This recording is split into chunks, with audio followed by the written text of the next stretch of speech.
Bienvenue dans Vie de mère. Je suis Clémentine Guilbaud de Maison et dans ce podcast, je vais à la rencontre des mères de toute la France. Mon but, comprendre les histoires de vie, les parcours et le quotidien de nos élus locaux. Vie de mère.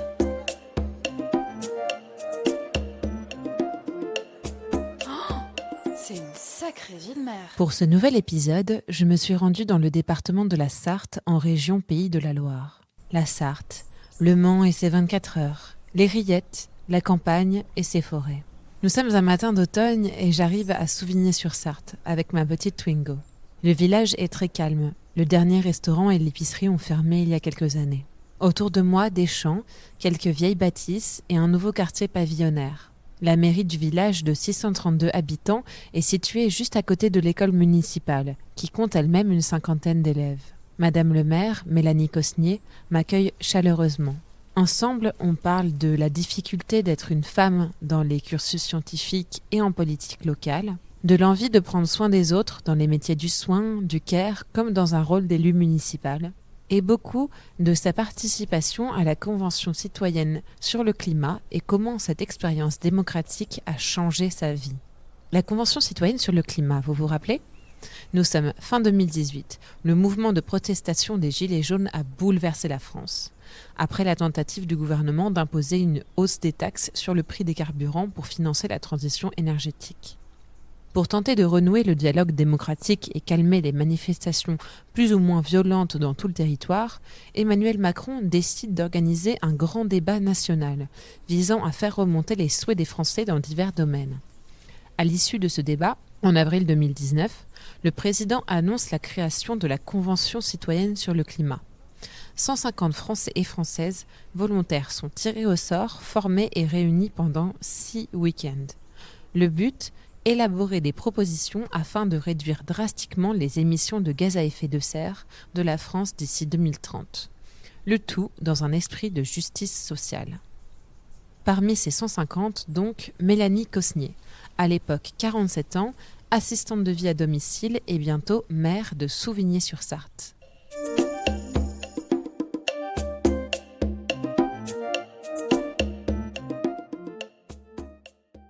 Madame Cosnier, bonjour. Bonjour. Merci de me recevoir pour ce nouvel épisode de Vie de mère à Souvigné-sur-Sarthe. Ma première question, qu'est-ce que vous rêviez de faire dans votre vie quand vous étiez petite ? Alors, quand j'étais petite, au début, je rêvais d'être maîtresse, comme beaucoup de petites filles. Et puis après, collège-lycée, je voulais être chercheur scientifique. Ah oui. Voilà. Pourquoi ? Je sais pas. Je pense que c'est parce que je suis curieuse. J'aime beaucoup comprendre. J'aime bien comprendre tout ce qui se passe. Et vous êtes orientée dans cette voie ? Et du coup, j'ai fait un baccalauréat série C, donc c'était maths et physique à l'époque. Et puis après, j'ai fait un IUT génie chimique option traitement de l'eau.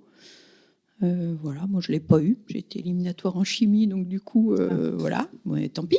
Et puis bon, il y a 30 ans, technicien génie chimique, on avait beau nous dire, c'est la parité respectée, les femmes sont intégrées, les techniciennes, c'était pas vrai du tout. Parce que même avec mon diplôme que je n'ai pas eu au final, j'avais quand même la formation et j'ai fait 60 candidatures, j'ai toujours été refusée. Parce que vous pensez que c'était parce que... Je ne sais pas pourquoi, mais je pense que ouais, il y avait peut-être aussi... Parce que les notes, j'avais 13 de moyenne en pratique, j'avais 9,8 de moyenne en théorie, donc ce n'était pas si catastrophique que ça. Mais j'ai été prise sur aucun poste de technicien génie chimique et mes collègues, enfin mes copines, on était très peu sur une promo de 100, on devait être 5-6 filles. Elles ont continué leurs études derrière. Donc je pense qu'à l'époque, oui, il y a 30 ans, c'était pas dans les mœurs d'intégrer des femmes techniciennes en génie des procédés, parce que c'est tout ce qui est agroalimentaire, pétrochimie, toutes ces choses-là. Donc avec les étudiants, ça se passait comment ? Mais très bien. C'est-à-dire que c'était plus au niveau vraiment d'administration qu'il y avait... Non, c'était plus au niveau des entreprises. Après, quand il a fallu postuler une fois le diplôme, l'IUT fini, j'ai postulé et j'ai eu une réponse positive avec un entretien. Mais c'est tout, sur 60. Voilà. Et puis finalement, je me suis rendu compte au fur et à mesure des années que j'aurais peut-être dû m'orienter dès le début vers tout ce qui est aide à la personne, parce que en fait, c'était plus mon truc, mais bon. Voilà, mon papa voulait que je fasse un bac C parce que ça ouvre toutes les portes. Et vos parents, eux, ils faisaient quoi dans leur vie ? Ma maman était esthéticienne, enfin elle est à la retraite maintenant, et mon papa était paysagiste. Dans la Sarthe ? Ah non, je suis originaire de la région parisienne. Moi. Ah d'accord, Où ça en région alors je suis née à Versailles, j'ai vécu longtemps dans les Yvelines, ensuite en périphérie, en limite des Yvelines à Nette, et j'étais au lycée à Dreux. Donc comment vous avez atterri Alors j'ai atterri en Sarthe. Après le lycée, je suis partie faire l'IUT à Saint-Nazaire. Là-bas, j'ai rencontré mon mari actuel, qui est toujours le même depuis le début. Donc, j'ai rencontré mon mari. Suite à ça, lui, il est parti continuer des études à Bordeaux. Donc, on a déménagé à Bordeaux. On a vécu 15 ans à Bordeaux. Et comme mon mari est originaire de la Sarthe et de Souvigné, quand son papa est décédé en 2009, on a décidé de se rapprocher de sa maman et de venir habiter à Souvigné. Et c'était pas un gros changement entre Bordeaux, la région parisienne? Un petit peu, mais on s'adapte. Moi, j'aime bien. Je crée des liens facilement via les associations, justement. À l'UIT, j'étais dans l'association des élèves de l'IUT Génie Chimique. Après, quand on était du côté de Bordeaux, pareil, j'étais dans l'asso des parents d'élèves. Et puis, arrivé là, je suis allée à l'asso des parents d'élèves aussi pour rencontrer du monde. Et en même temps, vous travaillez en tant qu'aide à la personne? Alors non, au début, après mon IUT, j'ai pas trouvé de travail, donc mais j'avais fait un prêt étudiant, donc il fallait que je le rembourse. Donc j'ai trouvé un job. J'étais agent d'entretien de piscine. Ah oui. Voilà. On se dit entre génie des procédés. Voilà. Donc il y avait du chlore dans la piscine, et du coup j'étais agent d'entretien de piscine. J'ai fait tous les petits boulots possibles, imaginables pour trouver, pour manger, quoi, pour avoir un job. Après, employé libre-service de supermarché aussi, parce que j'avais fait ça pendant mes études. C'était les jobs d'été. Je travaillais dans les supermarchés.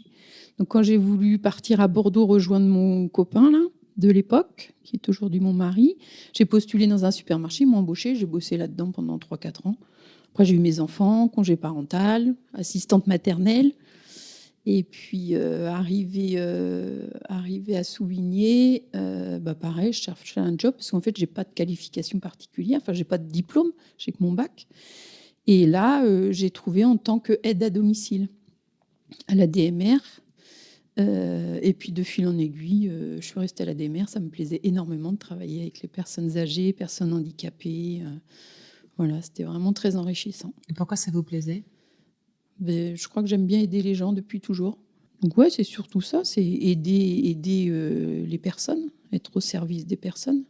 C'est né comment, cette envie d'aider les gens ? Je sais pas, c'est comme ça. C'est inné. C'est inné, je pense, oui. Mais c'est vrai que c'est en lien avec la politique. Ouais. Quand on est maire, il faut aimer être au service des gens. Hein. Le goût de la politique, il était déjà là. Donc vous m'avez dit... Vous avez commencé dans les associations, c'était en tout cas le collectif. Ouais, le collectif, rencontrer du monde, créer du lien, voilà. Et puis les associations, c'était association de parents d'élèves, donc c'est organiser des manifestations pour récolter de l'argent pour envoyer les enfants en voyage scolaire, des choses comme ça. Donc puis c'est être avec les personnes, rencontrer du monde, créer du lien. À l'école, j'ai intégré l'association des parents d'élèves. Je crois que c'est la 2e année où j'ai été élue présidente de l'association parce qu'il fallait que quelqu'un s'y colle. Après, moi, j'ai toujours eu comme philosophie de dire, même en tant que président d'une association, c'est un travail collectif. C'est-à-dire que c'est pas une dictature avec le président qui commande. Non, c'est dans une association, on est là tous ensemble. Il faut que quelqu'un ait les responsabilités et s'y colle. Que ce soit moi ou quelqu'un d'autre, c'est la même chose. L'idée, c'est vraiment de travailler tous ensemble. Donc, la Convention citoyenne sur le climat, vous y avez participé. Est-ce que vous avez postulé pour Non, la Convention citoyenne pour le climat, c'était un tirage au sort. Donc, un ordinateur a généré 300 000 numéros de téléphone, des fixes et des portables. De mémoire, c'était 80% de portables, 20% de fixes. C'était pas sur liste électorale pour permettre à tout le monde de participer, parce que c'est pas parce qu'on n'est pas sur liste électorale qu'on n'a pas son avis à donner. Au contraire, souvent. Et du coup, j'ai reçu un SMS en mardi de début septembre qui me disait « Voulez-vous participer à la Convention citoyenne pour le climat ?» Et vous connaissiez déjà ? J'avais vaguement entendu parler de ce truc-là dans les infos. Donc, j'ai fait une recherche Internet. J'ai vu qu'ils étaient en train de recruter. Du coup, j'ai répondu oui au SMS. Il y avait 6 critères de sélection. Alors, il y avait le sexe, l'âge, le niveau d'études, le niveau socio-professionnel, le type de territoire et le département, la région. Pourquoi vous avez répondu oui à ce SMS ? Alors, c'est comme tout. Je me suis dit, on me demande mon avis. Pourquoi pas le donner ? C'était sur le climat, ça aurait été sur autre chose. J'aurais répondu pareil, je pense. Parce que c'était quand même... Alors, moi, j'ai pris conscience vraiment du truc quand je suis arrivée à l'hôtel, au Palais d'Iéna le vendredi, le premier jour de la convention, parce que c'était complètement abstrait avant ce jour-là. Mais je me suis dit, on me demande mon avis, pourquoi pas, quoi. C'est l'occasion de... On verra. En plus, on nous avait dit qu'on pouvait y aller la première fois. Si ça nous plaisait pas, on n'y allait plus. Enfin, c'était pas définitif. C'était vraiment... On pouvait tester et refuser après. Et le climat, donc c'était pas une thématique qui était particulièrement importante pour vous, ou est-ce que vous aviez déjà quand même une sensibilité environnementale ? Si, j'avais une sensibilité. Ouais. Certains m'ont dit que j'avais un biais de recrutement. En fait, j'étais sensibilisée. Je savais qu'il y avait un réchauffement climatique. Alors moi, je pensais que le gouvernement faisait ce qu'il fallait. Donc c'est là où je me suis un petit peu trompée. Je réduisais mes déchets déjà à l'époque. Je fermais l'eau quand je me lavais les dents. J'éteignais la lumière. Mais en fait, c'est pas suffisant, quoi. Je me suis rendu compte, je crée des accessoires zéro déchet en tissu même. Donc ouais, j'étais un petit peu sensibilisée. Ah oui, d'accord. Et comment c'était venu ça, la sensibilité environnementale ? C'est venu surtout à la naissance de mon troisième enfant. Elle est née en 2007 et en Gironde, là où j'étais, donc c'est le sud Gironde. Donc ma dernière, Charlotte, elle a été allaitée jusqu'à 2 ans, cododotée, portée et couche lavable. Et j'ai rencontré plein de gens là-bas qui étaient dans ce mouvement, entre guillemets, à savoir la Leche League. La Leche League ? Ouais, c'est une association de femmes qui aide les femmes à mener leur allaitement le plus longtemps possible. D'accord. Et c'était vraiment, j'ai l'impression qu'à chaque fois, c'est à travers vos enfants qu'il y a du lien collectif, social qui se crée et que du coup, il y a une réflexion un peu plus politisée ou peut-être une prise de hauteur ? Non, parce que la première association que j'ai intégrée, c'était l'association de l'IUT. Donc là, j'avais pas mes enfants encore. Ok. C'est non, c'est... Après, c'est vrai que les enfants, c'est un lien c'est une connexion. Ce que je vois, tant que les enfants sont à l'école primaire, on vient à l'école, on les dépose, on rencontre d'autres parents, les incite. Si on veut aller aux manifestations, les fêtes des écoles, tout ça, on rencontre des gens. Et là, je vois les enfants, ils sont plus à l'école, ils sont grands, ils sont plus en primaire. Et du coup, si on sort pas de chez soi, on voit plus grand monde, quoi. Donc l'école, c'est vraiment le cœur d'un village. Et c'est hyper important de garder son école. Nous, on est une petite école à Souvigné. Là, on a 3 classes, 50 élèves, on a tous les niveaux. Mais c'est vraiment un cœur de vie, l'école. Si on n'a plus l'école, on n'a plus rien. On n'a plus de boutique, on n'a pas de boulangerie. Le restaurant a fermé il y a 4-5 ans. Il y avait un bar tabac des pots de pain. Pareil, la dame est partie à la retraite, personne n'a repris. Donc là, si on n'a plus d'école, ça devient vraiment un village dortoir. Et je trouve dommage.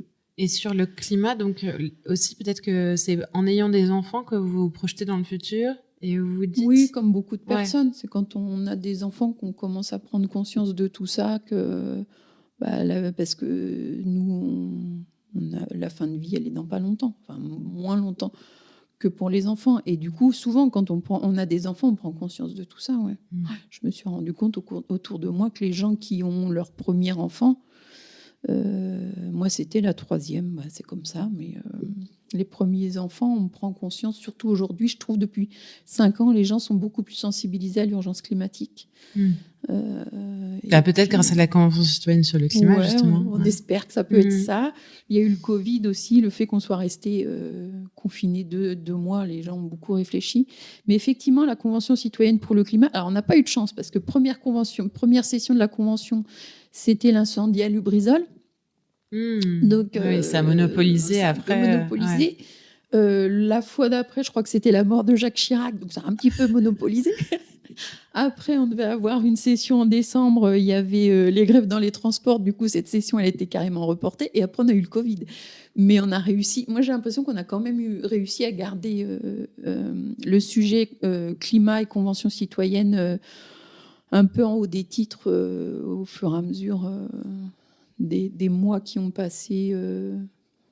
Même parce que Covid, on a rendu nos rapports en juin 2020. Après, on a continué à essayer d'être au-dessus du lot. Donc ça s'est passé comment cette première journée à la Convention citoyenne?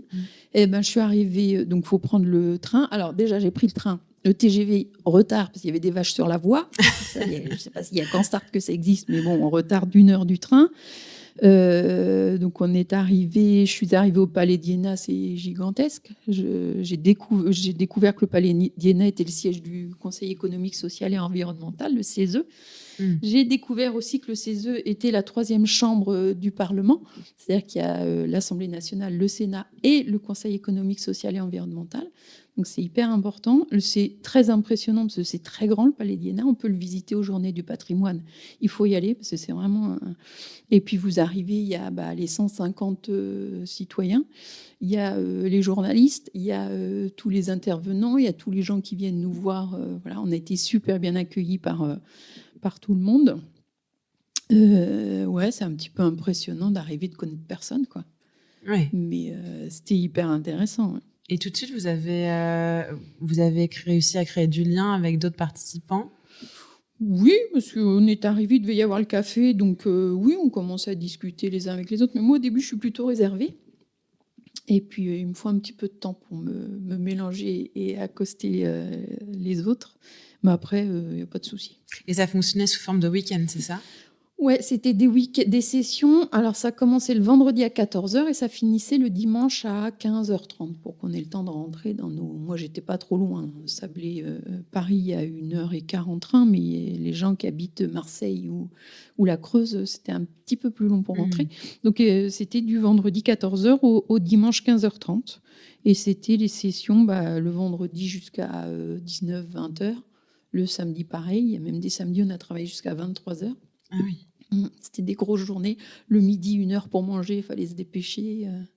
Et vous étiez... donc, toutes les activités elles étaient organisées par le CESE et des entreprises spécialisées en concertation? Oui. Et après, moi, je me demandais, donc vous avez créé une association?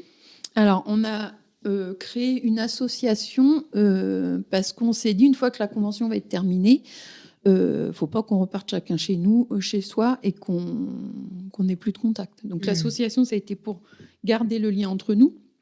Ça a été aussi pour suivre les propositions parce que quand on a été reçu à l'Élysée, c'était fin juillet. Fin juin, début juillet, là, le président nous a dit qu'on serait associés à la rédaction des projets de loi divers et variés. Donc on s'est dit, il faut qu'on monte aussi cette association pour pouvoir se coordonner, pour intervenir le cas échéant.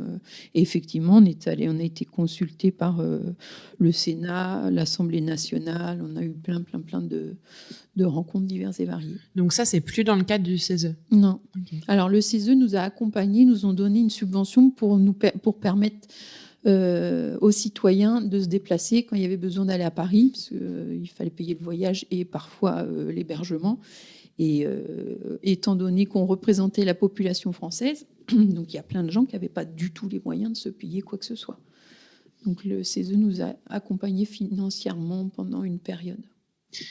Et donc au cours de cette convention citoyenne sur le climat, c'est là que vous avez pris conscience de la grandeur des enjeux, de l'importance?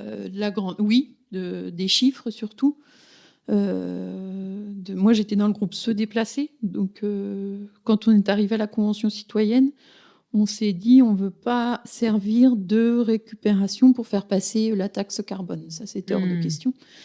Donc, du coup, on s'est renseigné. Parce que oui, c'est vrai que tout le contexte, c'était la suite des Gilets jaunes. Donc, c'était un contexte aussi assez violent. Ouais. Vous aviez ça en tête de recréer d'être un message un peu pacifique pour la population française sur ces sujets? On voulait pas être récupéré par le gouvernement, on voulait pas être manipulé par le gouvernement. Dès le début, on s'est bien mis d'accord, et puis d'accord avec tout le monde, qu'il était hors de question qu'on serve de conserve d'alibi au gouvernement pour faire passer la taxe carbone. Donc voilà, moi je me suis retrouvée tirée au sort dans le groupe Se Déplacer, tout étant en tirage au sort. Et là, j'ai pris conscience des chiffres, comme par exemple la voiture individuelle, les transports en France, c'est 32% des émissions de gaz à effet de serre, des émissions, pas de l'empreinte carbone. Et là, j'ai vu dernièrement qu'en 2021, ça va augmenter de 5%. Donc tous les autres postes diminuent, le logement, l'agriculture, mais la voiture, le transport, ça continue à augmenter dans les émissions de gaz à effet de serre. Donc il y a vraiment urgence à diminuer, modifier nos déplacements. Et dans ces 32%, pour 50%, c'est la voiture individuelle. Donc l'avion, c'est hyper important. Il faut diminuer aussi les émissions de l'avion. Mais l'avion, c'est 3% des émissions de la France en gaz à effet de serre. Enfin, c'est 3% de ces 32%. Après, il faut prendre aussi l'empreinte carbone à l'étranger. Mais la voiture individuelle et modifier nos modes de déplacement, c'est hyper important. C'est vrai qu'on a l'impression qu'il y a un clivage dans la population française, surtout sur les sujets de mobilité, déplacement. Dès qu'on aborde ces enjeux carbone, en campagne, c'est une question de survie d'avoir une voiture. C'est la seule moyen aussi d'avoir du lien, etc. Ouais, donc, Et alors, j'ai appris à la Convention que 2/3 de la population française a accès aux mobilités douces. On est quand même 2/3. Il y a 66% de la population qui a accès. Et ça, c'est tous les gens qui sont en ville. Donc, effectivement, on ne peut pas obliger les gens. Ça peut pas être pareil à la campagne et en ville. Dans quelle atmosphère c'était les échanges à la Convention citoyenne sur le climat? Parce que justement, on voit que rapidement, ça peut être assez plombant comme sujet.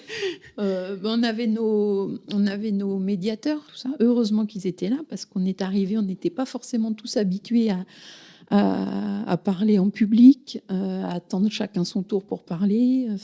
Donc ils étaient là pour distribuer la parole, pour apaiser. Je me souviens d'un échange avec Mathias, avec qui je m'entends très bien, et lui, il habite à Lyon. Et alors, il avait dit non, mais de toute façon, c'est simple, il faut interdire toutes les voitures, il faut supprimer les voitures. Je dis, mais Mathias, toi, tu habites à Lyon, tu peux ne pas te déplacer en voiture. D'ailleurs, il n'a pas de voiture, il est juste vélo, train, transport en commun. Je dis, mais viens faire un tour à Souvigné ou dans une petite commune rurale, tu te rendras compte que c'est pas possible pour tout le monde de se déplacer sans voiture. Et là, il a pris conscience, il a dit « Ah mais oui, c'est vrai ». Donc en fait, on avait chacun notre prisme, et cette convention a permis de se rendre compte que il n'y a pas que notre petit monde à nous, et qu'il y a plein de choses à côté, il y a plein de façons de se déplacer et des façons de vivre, et qu'il faut que chacun s'adapte. Donc la convention, elle se termine, vous avez une liste de 149 propositions. Il n'y en a pas énormément qui sont finalement retenues ou bien sont retenues, mais après elles se font... Ouais, sur le coup, non. Il y a eu 3 jokers.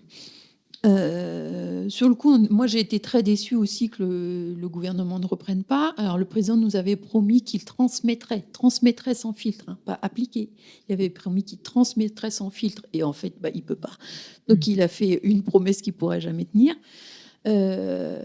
Ensuite... Ça, vous en aviez conscience quand vous êtes arrivé, ou c'est au fur et à mesure? Pas sur le coup, c'est au fur et à mesure, ouais. Et puis, on essayait quand même de faire du lobby avec notre association Les 150 pour faire passer des mesures. Après, aujourd'hui, 4 ans après, je me rends compte que si on avait appliqué les 149 propositions, on aurait eu une révolution pire que les Gilets jaunes.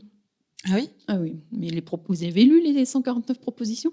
Elles sont hyper impactantes. Nous, on nous a demandé de faire des propositions pour réduire de 40% les émissions de gaz à effet de serre d'ici 2030 par rapport à 1990. En gros, il faut réduire de 20%. Il reste. Et donc, ce qu'on a proposé, il y a des trucs, c'est simple à mettre en place, mais il y a des choses. Là, dans la loi climat et résilience, il y a le zéro artificialisation nette, le ZAN. Et il y a plein d'élus qui sont contre et qui ne veulent pas l'appliquer. Est-ce que vous pouvez expliquer ce que c'est, le ZAN? Alors, le ZAN, zéro artificialisation nette, c'est-à-dire que en 2050, toute parcelle artificialisée devra être compensée en renaturant une parcelle. Donc, artificialiser, ça veut dire bétonner? Ouais, ça veut dire construire une maison, faire un parking. En fait, c'est prendre une parcelle agricole, en gros, pour la bétonner.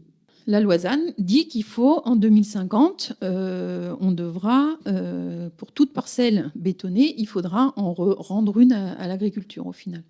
Et d'ici 2030, l'idée, c'est, la loi dit qu'il faut réduire de moitié l'artificialisation par rapport à ce qui a été fait sur la période 2010-2020. Donc, par exemple, si à Souvigné, nous, on a artificialisé 2 hectares entre 2010 et 2020, entre 2020 et 2030, je ne pourrai artificialiser qu'1 hectare. Et ça, donc le ZAN, vous dites déjà, ça fait énormément de débats au sein des élus. Ça fait énormément de débats au sein de tous les élus. Oui. Il y en a beaucoup qui disent on ne pourra plus construire, c'est la mort des petits villages, on ne pourra plus rien faire. Moi, je suis mitigée parce qu'effectivement, ça va limiter la construction de nouvelles maisons, mais il faut aussi prendre conscience que en 2030, dans 10 ans déjà, il y aura beaucoup de gens qui aujourd'hui habitent dans des lotissements qui ont été construits dans les années 70-80. Ces gens, ils ont 75-80 ans. Donc dans 10 ans, est-ce qu'ils seront toujours dans leur maison ? Moi, je pense que ça tourne et qu'il y aura des logements vacants d'ici là. Ouais. On aura des logements vacants d'ici 2030, encore plus en 2050. Alors, ce sera des maisons certainement à rénover parce que ça vieillit. Mais moi, ça ne me fait pas peur. Et puis, on a des parcelles qui sont très grandes et qu'on peut couper, qu'on peut réduire, qu'on peut... Ce qui fait beaucoup de débat aussi, c'est la densification. C'est-à-dire, on va mettre plus de gens dans un espace plus petit. Ouais, mais par exemple, les villages préférés des Français, c'est quoi ? C'est des villages qui sont hyper denses. Les maisons sont les unes à côté des autres dans des bourgs, avec des petits jardins derrière, éventuellement des jardins ouvriers en périphérie. Et c'est ça, alors les gens, tout le monde vote pour ces petits villages anciens et après, personne ne veut habiter dedans. Et c'est d'ailleurs flagrant parce qu'il y a beaucoup de logements vacants dans ces petites communes, dans ces bourgs anciens. Donc c'est dommage. C'est complètement paradoxal.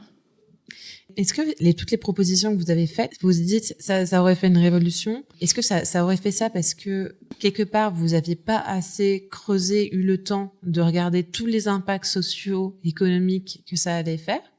Ou est-ce que c'est parce que vous aviez pris ces décisions parce que vous avez été ultra formé sur le climat et qu'en fait, si toute la population française était formée sur ces enjeux de la même manière que vous, elle aurait pu en fait les accepter ? Oui, je pense qu'effectivement, on est arrivé novice sur le climat et on a quand même fait 9 mois de formation et on est ressorti, on n'est pas des experts loin de là, mais on a été informés, sensibilisés. En fait, c'est la base de tout et c'est ce dont je me suis rendu compte, même au niveau du territoire, que ce soit Souvigné, la communauté de communes du Pays Sabolien ou le Pays Valais de la Sarthe. La base de tout, c'est l'information et la communication. Et une fois qu'on est informé, on peut prendre des décisions plus éclairées. Et d'ailleurs, moi, donc, en tant que maire, je siège dans un syndicat qui a la compétence du plan climat, air, énergie territorial. Et on a un plan climat, air, énergie territorial avec des fiches actions. C'est un plan qui a été voté en 2020. Des fiches actions.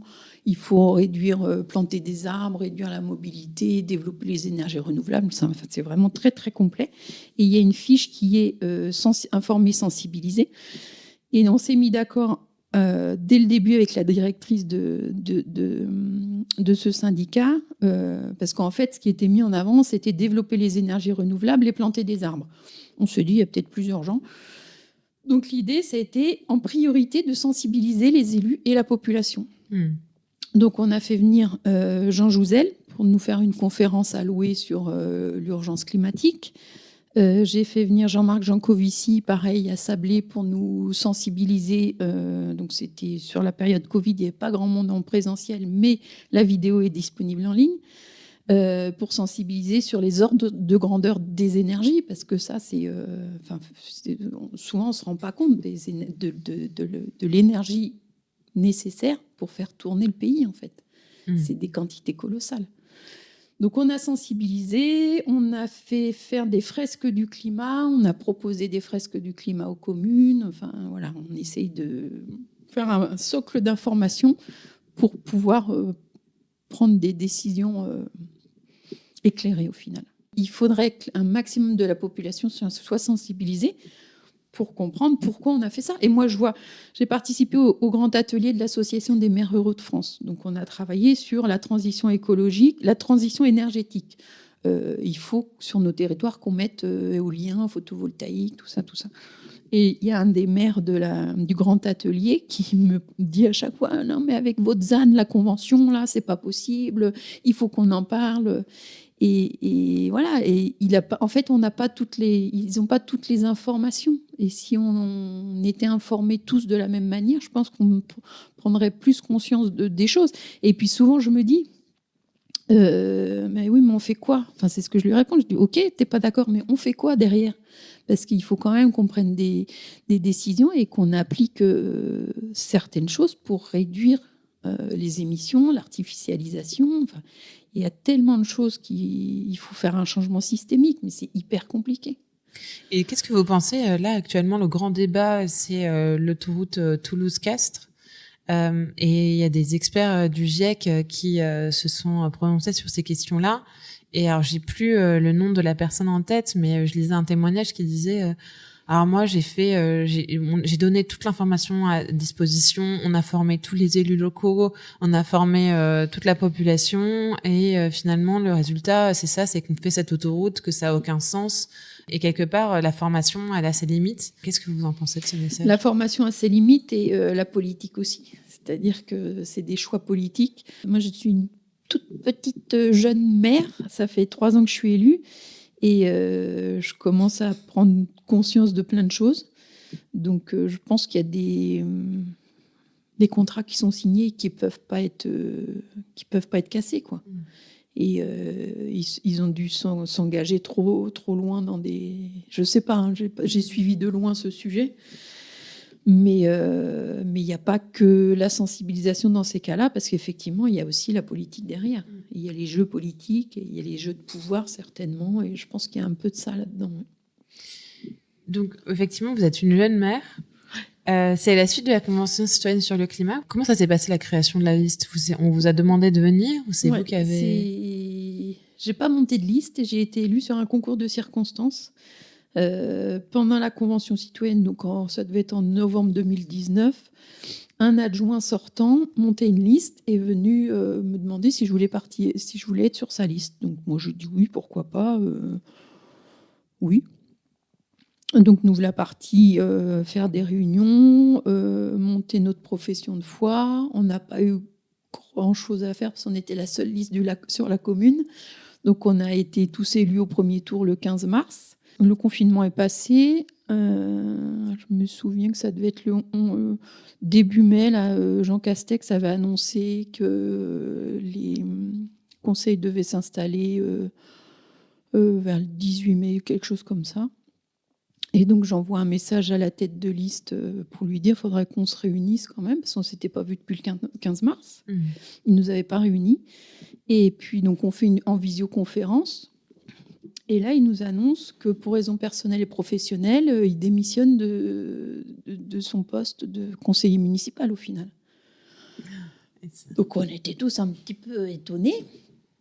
Et puis, alors moi, j'ai mon défaut, c'est que je parle des fois sans réfléchir.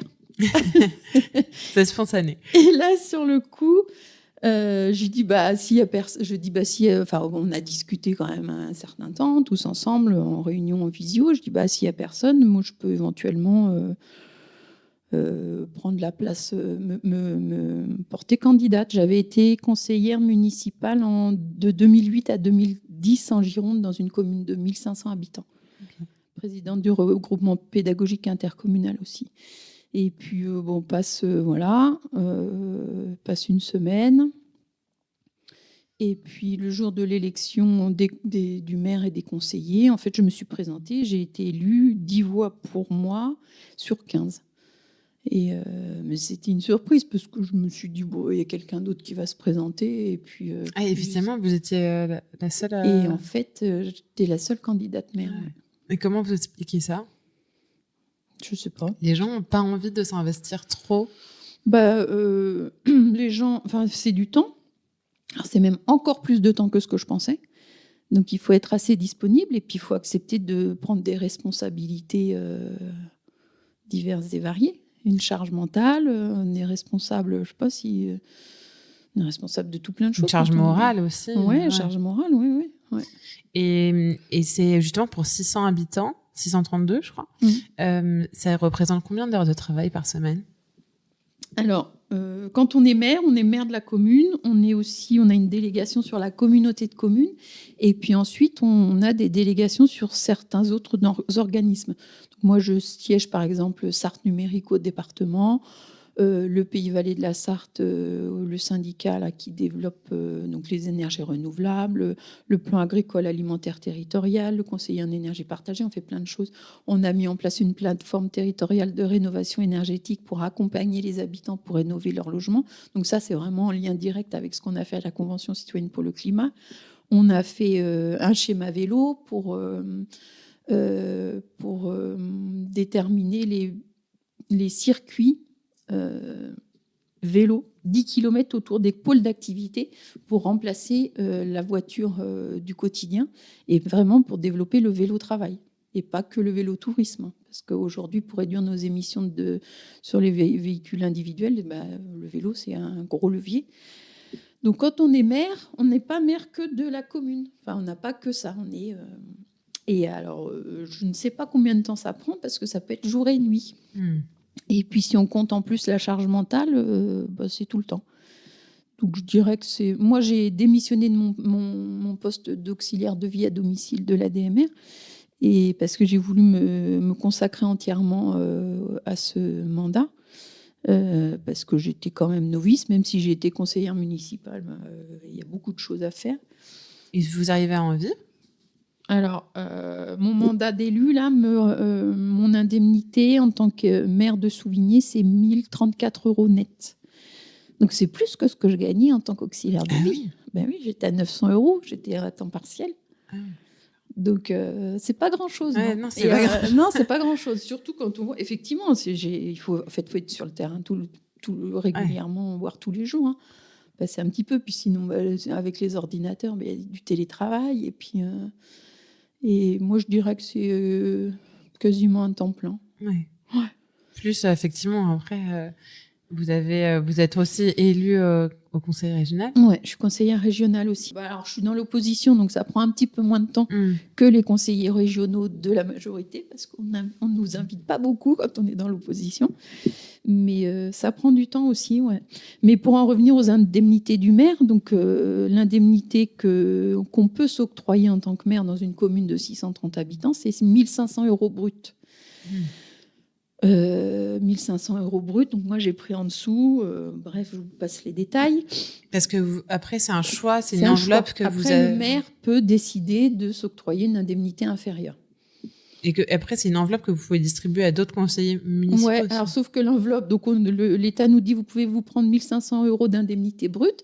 Les adjoints en brut, ça doit être de 300 €. Donc au final, le budget de la commune, c'est 28 000 € pour les indemnités des élus. Et l'État nous verse 3 300 €. Oui. Donc l'État vous dit ah mais prenez des sous, mais sauf qu'il n'y en a pas. Donc en fait, c'est avec l'argent des autres, encore une fois. D'accord. Donc c'est un sujet, nous à l'Association des maires ruraux de France, c'est un sujet de dire ok, on augmente l'indemnité des élus, mais il faut derrière qu'on ait une dotation de l'État pour pouvoir verser ces indemnités, parce qu'au final, on prend cet argent sur la dotation et c'est 25 000 € en moins sur le budget de la commune, entre guillemets. Mais moi, les adjoints ont entre 200 et 300 € par mois d'indemnité, mais c'est pas volé, parce que pareil, eux, ils se démènent aussi pour la commune. Donc, qu'est-ce qui vous a le plus surprise quand vous êtes devenue maire ?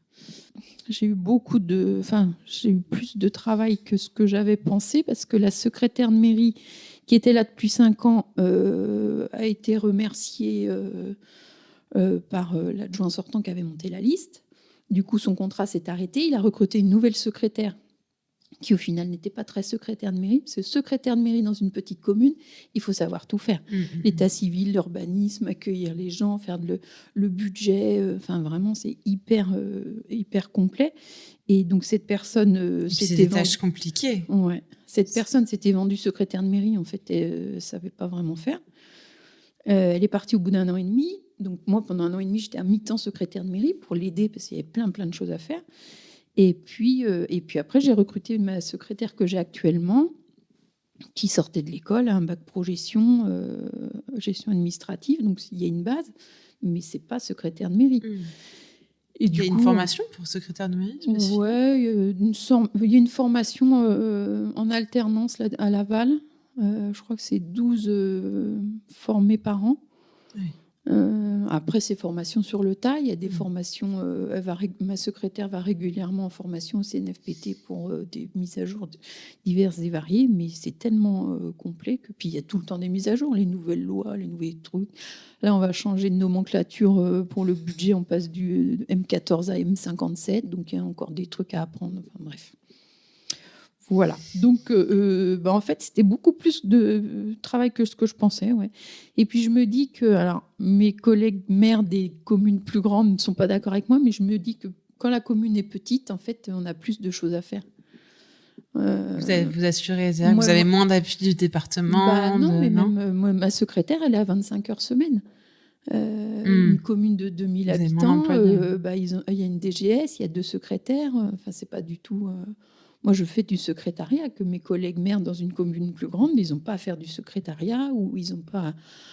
moi, par souci d'économie, quand ma secrétaire est en formation, c'est moi qui la remplace à l'accueil ou une conseillère ou un conseiller municipal. C'est ça, c'est finalement, en fait, il y a beaucoup de villes, de communes en France. Ça permet d'avoir une masse, en fait, de personnes qui travaillent presque gratuitement. C'est ça. Mais après, c'est pas partout pareil. Et puis moi, quand j'ai été élue, il n'y avait pas d'agent communal. Ça faisait 30 ans qu'il n'y avait pas d'agent communal. Donc, en fait... C'est d'agents qui s'occupent, par exemple, des voiries, des choses comme ça? La voirie, c'est une compétence communautaire. Donc, ce n'est pas la commune qui s'en occupe, mais un agent qui s'occupe des espaces verts, de faire des petites réparations, du petit bricolage, un peu de peinture par-ci, par-là. Enfin, un homme à tout faire, quoi. Donc, c'était sur notre profession de foi. On a recruté un agent communal. Mais avant, c'était changer une ampoule, c'était le maire ou les adjoints, bricoler, remplacer, voilà, c'était aller ramasser un chat mort sur la route, c'était le maire ou les adjoints, des choses comme ça. Et est-ce que vous avez eu le pouvoir, en devenant maire, de mettre en place une transition écologique à l'échelle de la mairie? Alors, pas du tout. C'est pas que j'ai pas eu le pouvoir, c'est que les 3 premières années, c'était vraiment la tête dans le guidon, c'est-à-dire que j'ai même pas levé la tête pour faire une prospective sur l'avenir ou quoi que ce soit, c'était vraiment de la gestion quotidienne. Et c'est la gestion quotidienne, par exemple, c'est quoi? C'est les budgets, c'est l'école, c'est c'est l'état civil, c'est gérer au jour le jour, enfin pas au jour le jour, mais mois par mois, quoi. Et puis appliquer notre profession de foi, parce qu'on avait quand même dit qu'on ferait des choses et je pense qu'on les a faites. On a bien avancé. Là, on a commencé une rénovation énergétique de l'école en matériaux biosourcés. Chaudière à granulés, parce qu'on avait une chaudière à fioul. C'est mon cauchemar depuis que je suis arrivée. Donc c'est quand même une action de transition. Oui, on a fait de la transition, oui, effectivement. Et puis j'ai voulu qu'on fasse avec du biosourcé, donc isolation avec du béton de chanvre. Donc la chaudière, elle est à granulés. J'aurais voulu du bois déchiqueté, mais en fait, on n'a pas la place de le stocker. Donc on fait avancer les choses, ouais, c'est...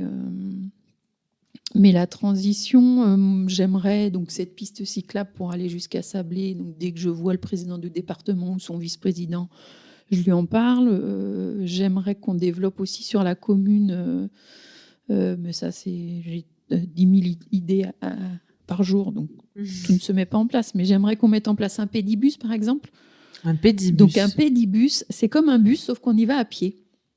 Donc un adulte, on définit des arrêts pour les enfants, comme des arrêts de bus, mais en fait, on passe à pied. Donc, l'adulte prend le premier arrêt, on prend les 3 enfants, on part à pied jusqu'au prochain arrêt, hop, on prend les 3 suivants, et du coup, on vient à pied. Parce que nous, on a un lotissement qui doit être à 600 mètres de l'école. Donc, l'idée, ça prend quoi? Un quart d'heure le matin, un quart d'heure le soir. Donc, l'idée, c'est vraiment de descendre à pied. Donc, encore une fois, c'est bon pour le climat et c'est bon pour la santé, parce qu'on descend, on marche. Et puis, on n'utilise pas la voiture. C'est bon pour les stationnements, parce que nous, on n'a pas beaucoup de stationnement autour de l'école et c'est un petit peu la guerre. Mais bon, c'est ça. C'est le cas dans toutes les communes, je crois. Est-ce que vous devez être rôle modèle en tant que maire? C'est-à-dire que vous prenez votre vélo pour montrer qu'on peut le faire. Oui, j'ai acheté un vélo magique. l'année dernière. C'est-à-dire que j'ai acheté un vélo assistance électrique. Parce que nous, la Sarthe, c'est un petit peu, un peu dénivelé. C'est ballonné. Et en fait, le vélo électrique gomme les dénivelés. Donc, je vais, par exemple, alors quand j'ai une réunion un peu longue à Sablé, si c'est pour un quart d'heure de réunion, j'y vais pas à vélo, parce qu'il y a quand même 20 minutes à vélo. Mais sinon, j'adore aller à vélo à Sablé, faire ma petite balade, quoi. Et je vous dis, il y a 5 km, donc ça se fait largement, surtout en vélo assistance électrique. Et je prends mon vélo, oui, quand je viens à la mairie, je prends mon vélo. Quand je pars pas après à Perpète, mais... Et comment vous pensez que vos administrés vous perçoivent, les habitants? Quand j'ai été élue maire au tout début, on m'a dit que j'étais une écolo radicale. Alors, je n'avais pas du tout conscience d'être une écolo radicale. Du coup, j'ai demandé aux agriculteurs, par exemple, parce que j'habite un peu excentré du bourg, j'ai demandé, par exemple, mais tu trouves que je suis écolo radicale? Je dis, non, du tout. Celui c'est des agriculteurs en conventionnel pour beaucoup. Moi, je suis jamais allée leur imposer quoi que ce soit, voilà. Et puis, j'ai pas du tout le sentiment d'être écolo. Pareil, l'agent communal, là, il a croisé une dame au cimetière il y a 15 jours qui lui a dit oui. Madame le maire, elle est écolo, du coup, elle a fait n'importe quoi sur la commune. Mais j'ai rien fait d'écolo sur la commune pour le moment. Vraiment. Qu'est-ce que ça veut dire écolo radical pour eux? Je sais pas. Je sais pas du tout ce que ça veut dire. C'est une manière de vous décrédibiliser Certainement, alors que sur la commune, il n'y a aucun intérêt à me décrédibiliser.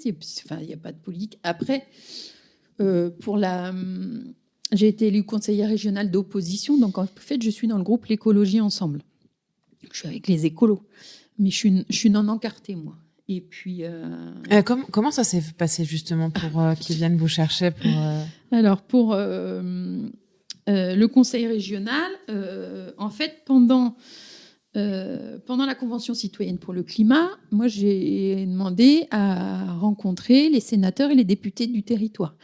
Et donc, on a le territoire de la Sarthe, mais on est limitrophe avec la Mayenne et surtout avec le Maine-et-Loire. Et je vais régulièrement à Angers chez les spécialistes, les médecins.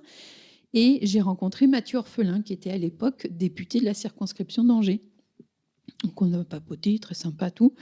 Et quand il a monté sa liste pour les régionales, il est venu me chercher pour faire partie de sa liste. Et en tant que non encarté. Donc, je n'adhère à aucun parti politique. Et puis, à l'heure actuelle, je n'ai pas l'intention d'adhérer à quelque parti politique que ce soit. Pourquoi parce que je trouve que c'est contre-productif. Il n'y en a pas un qui réunit toutes mes idées. Et puis, je trouve que c'est... quand on est dans un parti, il y a de la rivalité. Oui, toi, tu étais le parti et moi, ça ne me plaît pas du tout, le clivage. Voilà. Moi, ce que je veux, c'est faire de la politique dans le sens où vie de la cité et des actions locales. Donc, on est obligé de faire de la politique quand on devient maire et conseiller régional, justement.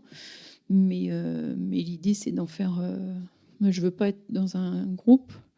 Donc, voilà, conseillère régionale. Et qu'est-ce qui ne vous plaît pas, par exemple, parce que d'après ce que vous dites et vos convictions, c'est vrai qu'on pourrait se dire que, par exemple, Europe Écologie Les Verts, ça correspond bien à votre... Qu'est-ce qui vous déplaît? Moi, je ne suis pas anti-nucléaire, par exemple. D'accord. Et alors, je sais que chez les écologistes, d'ailleurs, maintenant, c'est plus Europe Écologie Les Verts, il y en a beaucoup qui sont aussi pour le nucléaire, mais il y en a beaucoup qui sont contre. Enfin, il y a beaucoup d'idées pour lesquelles... Moi, je ne suis pas anti-chasse non plus.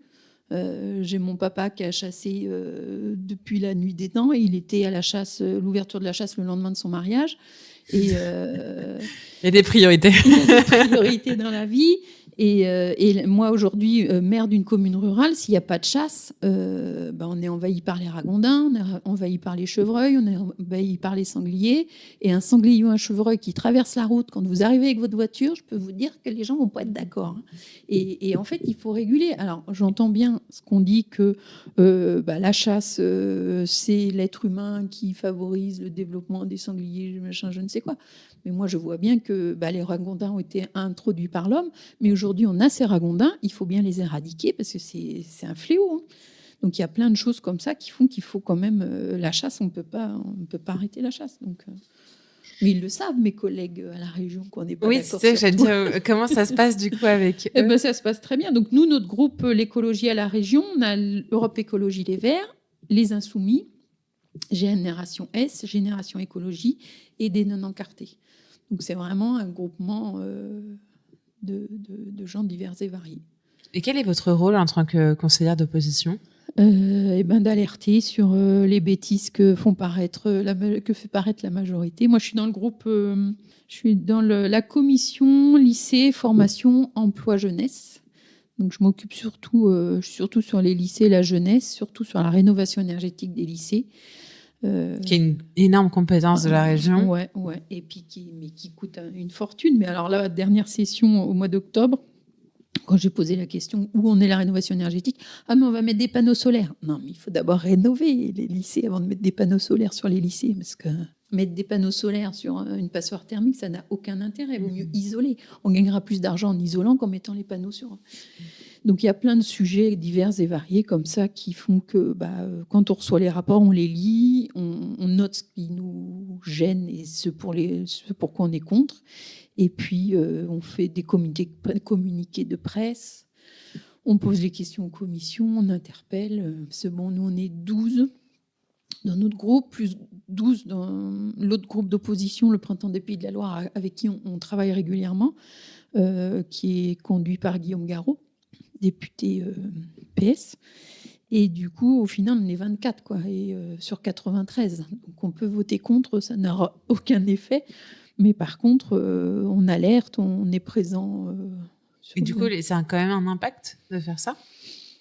Je pense, oui, parce qu'on a beau dire, la majorité, ils ne sont pas tous méchants, ils ne sont pas tous bêtes, malgré ce qu'on peut penser, ce que pensent certains. Et non, ils sont à l'écoute quand même. Et puis, par exemple, on a réussi à faire une fresque du climat aux conseillers régionaux. Donc, on le demande depuis 3 ans. Ça a été mis en place au printemps, là. Alors, pas directement la présidente n'a pas directement répondu au groupe L'écologie ensemble, mais ça a été mis en place quand même. Donc, je me dis que ça a quand même un impact. Bon, on n'était pas nombreux, on était 25. Mais... Vous pouvez expliquer à quoi ça correspond, une fresque du climat ? Alors, la fresque du climat, c'est un jeu sur les causes et les effets du réchauffement climatique, un jeu de cartes en fait. On pose les cartes sur la table en fonction des causes et des effets du réchauffement climatique. C'est un jeu coopératif, on est tous ensemble, on n'est pas les uns contre les autres. Voilà, et ça permet de prendre conscience de plein de choses. Même quand on croit savoir de ce qu'il en est, on est surpris par les chiffres. Ouais. Souvent, on prend une claque. Ouais. Est-ce que ça vous a donné envie de faire de la politique à d'autres niveaux, cette expérience du conseil régional ? Pour le moment, non, ça ne m'intéresse pas. Non, je suis bien occupée à la mairie. Et c'est intéressant, le conseil régional. Par exemple, moi, avant les élections régionales, je ne sais même pas si j'ai déjà voté pour des élections régionales. Ah oui. Parce que je n'avais pas conscience déjà les compétences de la région, c'est pas clair. Hein. Et de son budget. Ouais, de son budget. Vous interrogez les gens dans la rue, je suis sûre que les 3/4 ne connaissent pas les compétences de la région. Ou le président de la région. Ouais, ou le président de région, ouais. Non, c'est vraiment... Et ça, justement, il y a aussi un enjeu de pédagogie à faire envers les citoyens. Est-ce qu'à l'échelle d'une mairie, est-ce qu'on peut faire ça ? À l'échelle d'une mairie, j'espère que les habitants de Souvigny savent que je suis conseillère régionale et que du coup, ils ont appris à connaître. Vous l'espérez ou vous le savez ? Non, je l'espère. Oui. Je ne sais pas si tout le monde le sait. Mais en fait... c'est flou pour beaucoup de gens. Le conseil départemental, encore, c'est un peu plus près, donc on sait que c'est les collèges, tout ça, mais il y a très peu de gens qui savent que le conseil régional gère les lycées, par exemple, les formations, tout ce qui est le transport, toutes ces choses-là. Donc, même au lycée, les lycées en seconde, les enfants ne connaissent pas le conseil régional, enfin... Et donc, à l'échelle d'une mairie, vous essayez de faire en sorte qu'il y ait plus... Là, je vois que derrière vous, vous avez une affiche avec marqué « La perma-démocratie ». Donc, vous essayez en faire en sorte qu'il y ait plus de démocratie locale ? C'est compliqué. C'est Yves Mathieu qui m'a donné cette affiche, qui était un des animateurs de la Convention citoyenne pour le climat. Et j'aimerais bien mettre en place, plus de consultations citoyennes, plus de participation, de rencontres, mais Enfin, je trouve pas le temps, en fait. Et puis, il faut qu'on travaille tous ensemble avec le conseil municipal. C'est pas moi toute seule qui vais réussir à mettre en place ce genre de choses. Et il y a tellement de choses à faire sur une commune que... Puis là, on est au bout de 3 ans de mandat. Il y a eu 2 démissions. Il y a plusieurs conseillers qui sont moins assidus, qui sont... Donc en fait, on se retrouve il y a la moitié du conseil qui a le temps de... Comment ça se fait qu'il ait démissionné ? Alors, la première démission, ça a été l'ancienne tête de liste. Il a démissionné au bout de 2 ans. Et puis la deuxième démission, c'est une conseillère qui a déménagé, donc il n'y avait plus d'intérêt à rester sur la commune. Voilà. Donc on n'est plus que 13. Est-ce que vous pensez qu'il y a plus de démissions d'élus locaux qu'avant ? Je ne sais pas du tout, franchement. Mais en parler avec mes collègues maires, pas plus que ça, non. Puis il y en a beaucoup qui disent qu'effectivement, au bout de 3 ans, il y a un désintéressement de certains conseillers. Après, la vie change en 2-3 ans. Alors je sais qu'on a un conseiller qui a monté son entreprise, donc il est plus occupé qu'avant. Une autre qui a accouché, donc elle a le 3e, donc ça l'occupe pour le moment. Donc on n'a pas toujours tous disponibles. Voilà, c'est... Et c'est juste la vie, en fait, des gens. Ouais, c'est la vie qui fait qu'on est plus ou moins disponible en fonction du temps. Ouais. Parce qu'il y a un peu une rengaine qui est en train d'émerger, qui est qu'il y a de plus en plus de violence contre les maires et que ça serait pour ça qu'il y ait aussi beaucoup de démissions d'élus locaux. Alors moi, je ne le ressens pas du tout, ça. Donc, Et puis après, je me dis que... Bon, alors, la violence physique, c'est hors de question. Mais je me dis que le maire et la mairie, c'est aussi là pour... Moi, les gens qu'on entend, c'est les râleurs, que ce soit dans une commune ou sur les réseaux sociaux, ou, je sais pas, quand vous êtes... je pensais à ça, les avis sur les réseaux, sur les hôtels, les restaurants. C'est les râleurs, souvent, qui disent que c'était pas bon. C'est pour ça qu'il faut pas se fier aux notes. Donc voilà, je me dis, la mairie, les gens, ils viennent pas vous voir pour vous dire « Ah, c'est super ce que vous faites ». Ah ouais, ils viennent pas pour ça ? Très rarement. Très rarement. Les gens, quand ils viennent à la mairie, c'est parce que oui, ça va pas. Mais c'est normal. On est là pour répondre à leurs demandes. Mais psychologiquement, c'est pas dur de se prendre toujours des remarques, des réflexions, des râleries comme ça.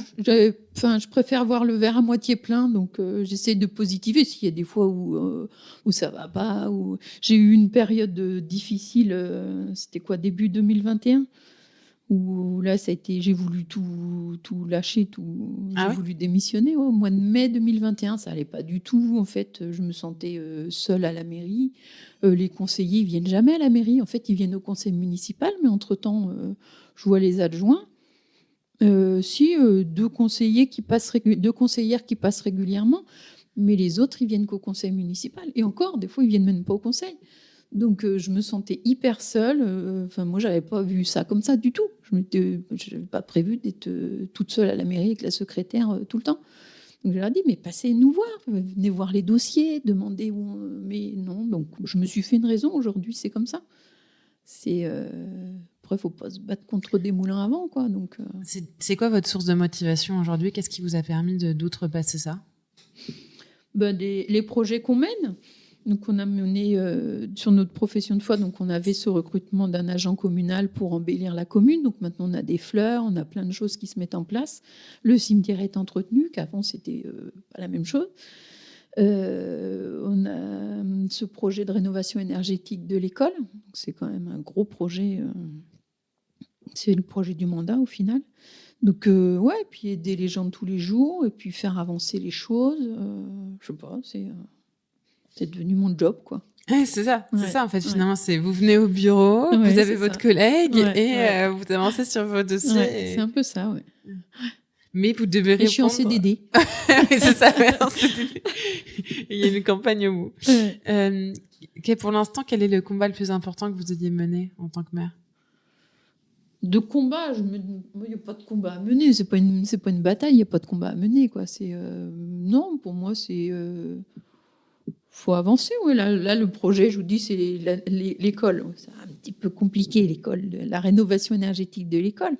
Et on vous rajoute des travaux supplémentaires, on trouve un truc, 6 000 € de plus hors taxe. Voilà, et c'est pas un combat, c'est un chantier. Et normalement, il est fini en juin 2024, donc on espère qu'il sera fini en juin 2024 et qu'on pourra réintégrer. Ce sera des classes qui auront un confort d'été et d'hiver, c'est-à-dire que normalement, on aura moins chaud dans les classes l'été que ce qu'on a actuellement. C'est avec le réchauffement climatique, on le sent bien. Dès juin, il fait très très chaud. Donc voilà, mais non, moi je veux pas de combat. Moi, je suis pas une combattante. Enfin, pas dans le sens où se bagarrer contre. Est-ce que ça a eu un impact d'être mère sur votre vie familiale? Est-ce que vous avez été supportée par... vous dites, vous êtes toujours avec votre mari depuis... Depuis 28 ans. On a fêté nos 20 ans de mariage. C'est beau. Ça a eu un impact. Alors, la mairie, oui, ça prend beaucoup de temps. Et puis, c'est une grosse charge mentale. Donc, je dors beaucoup moins la nuit et mon mari s'en rend compte. Et il faudra lui poser des questions à lui. Après, ce qu'il a trouvé très lourd à gérer, ça a été la campagne pour les régionales. Moi, j'avais jamais fait de campagne électorale parce que ce soit en Gironde ou là, il y a toujours eu qu'une liste. Et là, la campagne pour les régionales, quand il fallait être à 6 heures au Mans pour tracter à la gare du Mans, du coup, on se lève. On a 1 heure du Mans, donc il faut se lever un petit peu plus tôt. Il venait avec vous tracter? Non, jamais. Jamais venu. Non, il gérait la maison, c'était déjà pas mal. Au fait, il me dit, je t'ai pas vu pendant 6 mois, quoi. Ah ouais. Ouais. Et la mairie, ça prend beaucoup de temps aussi parce que donc la journée, je suis au bureau entre guillemets, mais les réunions, c'est le soir parce qu'il y a beaucoup d'élus qui ont une activité principale et du coup, la réunion c'est 18h, 20h, donc souvent je suis pas là pour le dîner ou j'arrive tard ou donc voilà. Vous avez puis pu le week-end aussi, il y a aussi des manifestations où il faut aller, on est invité à droite à gauche. Vous avez pu le faire parce que vos enfants sont plus grands Ouais. aujourd'hui? Ah oui, complètement. Parce que être élu avec des enfants en bas âge, pour moi, c'est pas gérable. C'est pour ça, après, je me dis, c'est pour ça en fait qu'on a beaucoup de retraités. Parce que déjà, l'indemnité, elle est faible. Donc, l'indemnité complète, ça doit être 1 300 €, je pense, parce que les charges sont qu'avec 1 300 € par mois, vous pouvez pas arrêter de travailler, c'est pas possible. Alors, les femmes, à la rigueur, parce qu'elles ont des salaires inférieurs aux hommes, mais je dis ça ironiquement, mais c'est la vérité. Mais un homme qui gagne 3 000 € par mois, s'il arrête de travailler et qu'il se retrouve à 1 300 € d'indemnité, c'est pas gérable. Donc, effectivement, c'est pour ça que souvent, c'est des retraités qui sont mères, je pense, parce qu'il faut pouvoir assurer financièrement derrière. Hein. Et ça pose pas un problème, justement, qu'il y ait majorité de gens dans les conseils municipaux qui soient plus âgés pour l'impact sur, justement, en termes de transition, réfléchir au futur ou les besoins des jeunes? Oh non, je sais pas. Il n'y a pas que les jeunes qui sont écolos. Hein. Non, il n'y a pas que les jeunes. D'ailleurs, il y a beaucoup de jeunes qui ne sont pas écolos. Oui, exactement. Ouais. Et puis, comme souvent, c'est ceux qu'on entend le plus, c'est ceux qui sont le plus radicaux. Extinction, Rébellion, tout ça, on les entend. Mais il y a beaucoup de jeunes qui s'en foutent complètement. Hein. Et les retraités, il y a beaucoup de retraités qui sont très sensibilisés à l'urgence climatique et qui veulent faire des choses. Ouais. Donc, c'est bien parce qu'ils sont disponibles. Et les jeunes, on les a dans les conseils. Le maire n'est pas forcément... Et puis, il y a de plus en plus de maires jeunes quand même. Ça baisse la moyenne d'âge des maires. Là. Puis ça se féminise un peu aussi. Ouais. Pas beaucoup. Hein, justement, dans la Sarthe, je me disais honnêtement, est-ce que c'est pas une question un peu galvaudée de dire est-ce que c'est pas trop difficile d'être une femme élue? Je sais pas si j'ai vraiment envie de vous poser cette question, mais j'ai quand même envie d'entendre la réponse. Si, posez la question. Alors nous, au conseil, la communauté de communes du Pays Sabolien, on est 17 communes. Sur les 17 communes, on est 4 femmes. Donc, c'est un bon ratio, non? Ouais, je crois que c'est 17 ou... Il y a 17%, moins de 20% de femmes. Ouais. Et c'est un bon ratio. Ouais. Mais il faut faire sa place quand même. Et puis partout où on va, moi souvent je me suis rendu compte que on mettait en doute ma parole et que du coup je doute de ce que je dis.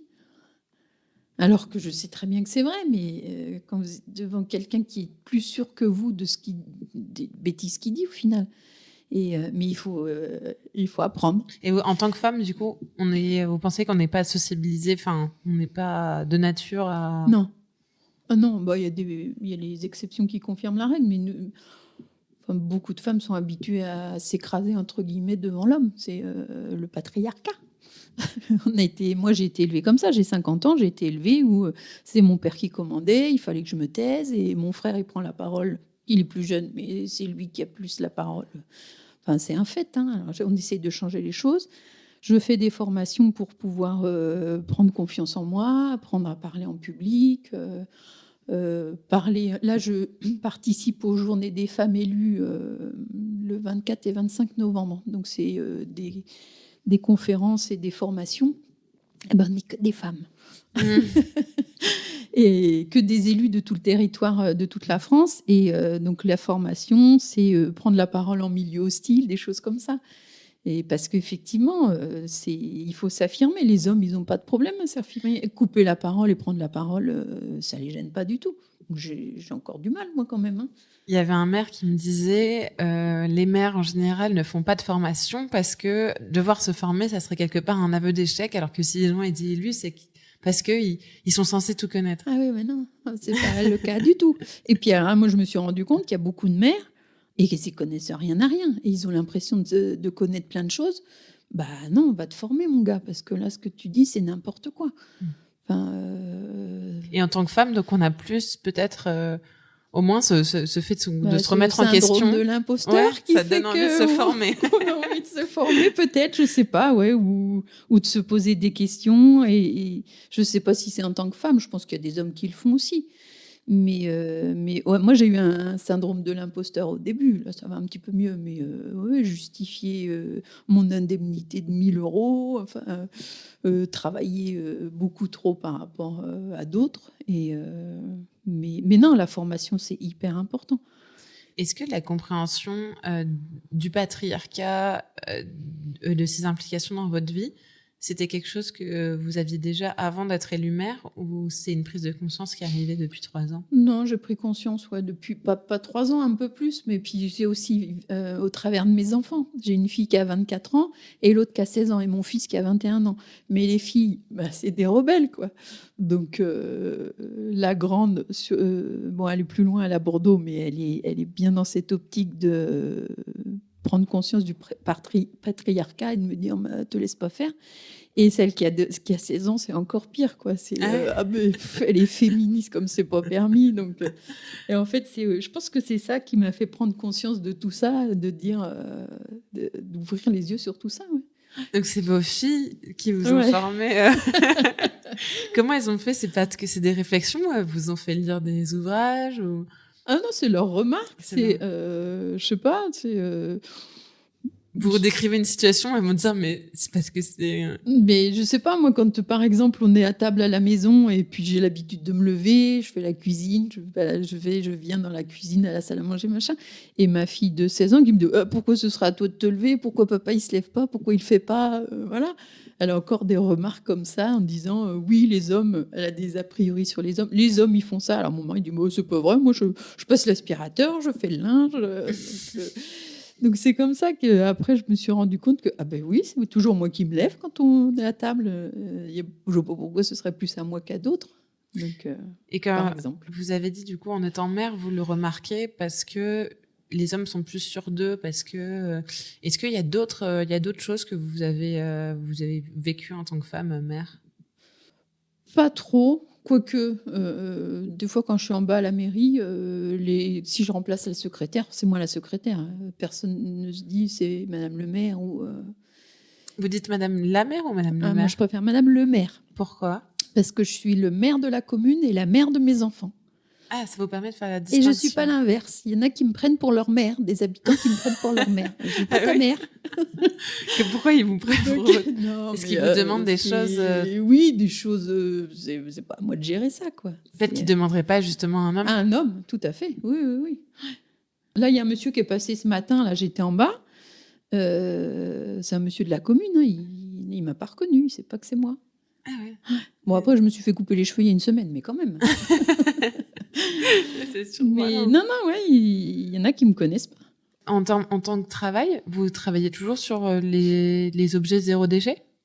Non, j'ai plus le temps non plus. Ma machine à coudre, elle est couverte de poussière. Et j'ai recousu un petit peu l'année dernière. Là, j'avais découpé des serviettes hygiéniques lavables. J'ai dit allez, je vais les coudre. Donc elles sont cousues.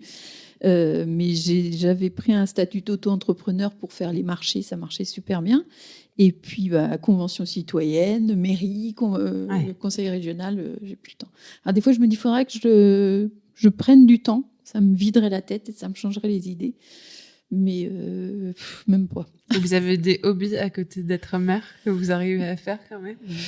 Non, parce que en fait, ça me plaît d'être mère, ça me plaît de donc c'est ça votre hobby. La mairie, ouais. Puis je vois donc le conseil régional, c'est hyper intéressant. La communauté de communes, je suis dans la commission aménagement du territoire, tout ce qui est mobilité, logement, tout ça. D'ailleurs, soit dit en passant, au tout début, quand le président a été élu du Pays Sabolien a été élu, là. Donc ils nous ont proposé des délégations. Et moi, ils m'ont proposé l'aide à la personne et le social. C'est un truc de fille. Ah, moi j'avais tout de suite pensé parce que vous aviez fait ça avant. Non, peut-être, mais c'est aussi. Et j'ai deux autres collègues, là, Nicole et Brigitte, elles sont sur la commission enfance, jeunesse. Il n'y en a pas une à la culture aussi? Non. Il n'y a que Martine qui est au budget, mais elle est là depuis très longtemps, ça fait 30 ans. Mais moi, ils m'ont proposé, j'ai dit non, moi je veux je préfère être sur l'aménagement du territoire. J'ai bien conscience que j'ai été auxiliaire de vie, mais non. Et par contre, aucune exploitation de mes compétences de la Convention citoyenne pour le climat. Ils m'ont jamais demandé de leur expliquer en bureau des maires, par exemple, qu'est-ce que la Convention citoyenne, qu'est-ce que vous avez fait, les propositions. Donc voilà. Et du coup, maintenant, vous essayez de mettre en place à ce niveau-là des propositions de la Convention citoyenne? Pas vraiment, non. Ça, c'est pareil. Je suis pas vraiment En fait, moi, j'ai pas de délégation particulière. Si, à la communauté de communes, je suis conseillère déléguée à la transition écologique. C'est ça, sur ma petite carte, c'est écrit ça. Donc, ils m'envoient les mails sur les arbres et les papillons. Voilà. Donc, c'est bien que, en fait, l'écologie, c'est ça. Pour beaucoup de gens, c'est encore la biodiversité. Alors, c'est hyper important. La biodiversité, elle est en danger. Là, on va d'ailleurs planter 30 000 arbres sur le territoire. Mais la transition écologique, c'est aussi se déplacer, se loger, se nourrir, travailler, produire, consommer. Et comme ils ne savent pas exactement ce qu'on a fait à la Convention citoyenne, ils ont pas, ils savent pas. Et quand vous dites ils, c'est les agents ou c'est les élus, c'est les autres élus, maires, les vice-présidents, tous ces gens-là, enfin, tous mes collègues maires du territoire. Et puis même pour le coup les agents, parce que moi, je suis allée vers la personne en charge de la transition écologique pour lui dire, moi je vais être sur la mobilité, je suis pas vice-présidente en charge de la mobilité, c'est un autre maire qui est en charge. Je dis, moi je veux être dans cette commission et je veux que vous me consultiez sur le plan de mobilité simplifié du territoire. Je veux être associée à ce truc-là, au comité de pilotage, au comité technique, aux réunions, parce que je pense que j'ai quelques éléments à apporter sur le sujet. On a fait 42 propositions à la Convention citoyenne pour le climat pour réduire les émissions de gaz à effet de serre des déplacements. C'est pas pour rien, quoi. Et du coup, ça fonctionne? Ouais. Oui. On a le chef du service transition écologique là, qui est très réceptif. Et, Pour conclure, est-ce que vous voyez maire encore longtemps? Bon, pourquoi pas? On verra. Vous pensez qu'il y aura la concurrence en 2026? Aucune idée. Je sais pas du tout. Et puis là, je me dis pourquoi pas me représenter en 2026, mais c'est même pas sûr encore aujourd'hui. On ne sait pas ce qui peut nous arriver en 3 ans. Et puis, je sais pas s'il y aura quelqu'un qui voudra se présenter. On verra. Justement, quel conseil vous donneriez à un jeune qui souhaite mener une liste municipale en 2026? Alors, attention, ça prend du temps, mais c'est hyper enrichissant. Et pour mener une liste, il faut monter une liste. Je pense, moi, j'ai pas monté de liste encore pour le coup, hein, mais au regard de mon expérience de 3 ans, je me dis, il faut que ce soit une liste qui représente bien la population. Il faut des retraités dans cette liste pour qu'ils soient disponibles et qu'ils puissent seconder et aider et participer aux diverses commissions. Voilà, mais il faut... Les retraités, la main-d'œuvre pas chère, il faut... Comment ? On a l'impression que c'est vraiment, il faut des retraités, il faut de la main-d'œuvre. Pas de la main-d'œuvre, mais moi je vois, j'ai commencé le mandat avec deux retraités, un de mes adjoints qui est retraité et il est très disponible, et mon premier adjoint qui travaille à temps plein, forcément il n'est pas autant disponible. Et puis même si on peut prendre des journées, ça c'est un sujet aussi, le statut de l'élu, même si on peut prendre des journées pour se consacrer à son mandat de premier adjoint, moi, comme il m'a dit, et je l'entends, et c'est la vérité, il dit, mais il y a des gens derrière. C'est-à-dire que s'il est trop souvent absent, on va le remplacer, il va perdre son poste. Donc c'est aussi un sujet, ça, parce que du coup, on ne peut pas s'investir dans un mandat d'élu si on n'est pas maire. Et du coup, on ne peut pas faire ce qu'on a envie sur la commune. Il vient, moi je sais, mon premier adjoint, il passe le midi.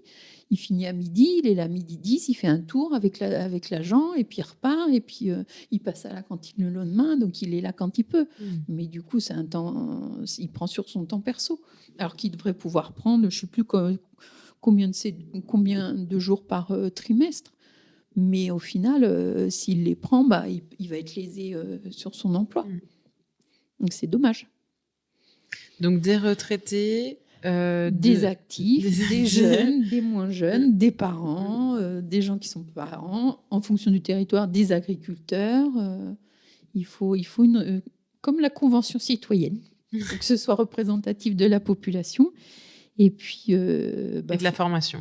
Et de la formation, et que les gens acceptent de se former, parce que il y a des formations qu'on peut faire via le congé de formation, là, le CPF, mais il faut que les gens acceptent de se former aussi.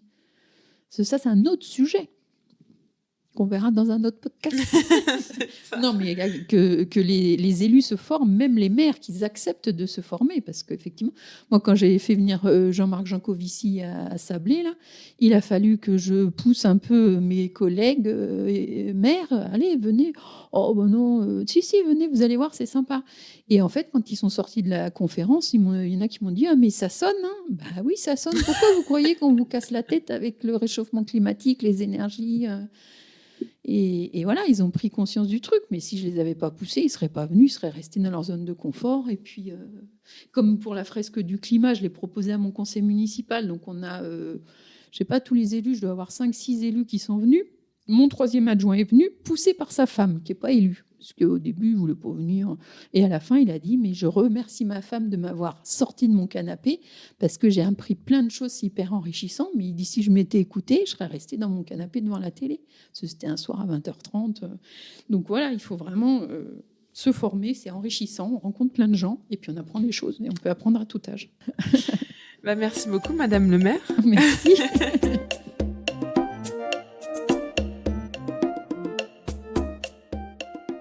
Madame le maire me l'a dit en off, après la Convention citoyenne sur le climat, elle a hésité entre deux choses. Rejoindre les militants d'Extinction Rébellion pour avertir sur le climat par la désobéissance civile, ou s'engager en politique pour tenter de changer les choses à son niveau local. Rien que dans un village de 600 habitants, on mesure grâce à son témoignage toute la difficulté à faire changer les choses, les habitudes et à mettre en œuvre des politiques de transition écologique. Mais le parcours de Mélanie Cosnier est également pour moi un magnifique exemple que rien n'est jamais figé ou perdu d'avance, que la vie nous réserve des tas de surprises et qu'il est toujours temps de s'informer, de changer d'avis et de s'engager. Je vous souhaite et je nous souhaite à tous d'avoir ce courage-là. Si vous voulez en savoir plus sur les actions et inactions de la France afin d'atteindre ses objectifs de réduction de gaz à effet de serre, je vous invite à consulter le rapport grand public du Haut Conseil sur le climat, publié en octobre 2023. 16 pages illustrées pour acter l'urgence et engager les moyens. Le lien est dans la description de l'épisode. Vous avez écouté cet épisode jusqu'au bout, alors j'imagine qu'il vous a plu. Afin de m'encourager et de m'aider à faire connaître ce travail, n'hésitez pas à laisser des étoiles sur vos applications, à parler du podcast à vos amis ou à le partager sur vos réseaux sociaux. Pour être tenu au courant des prochains épisodes et bientôt profiter de contenus exclusifs, vous pouvez me suivre sur Instagram @vie-de-mer tout collé. À bientôt!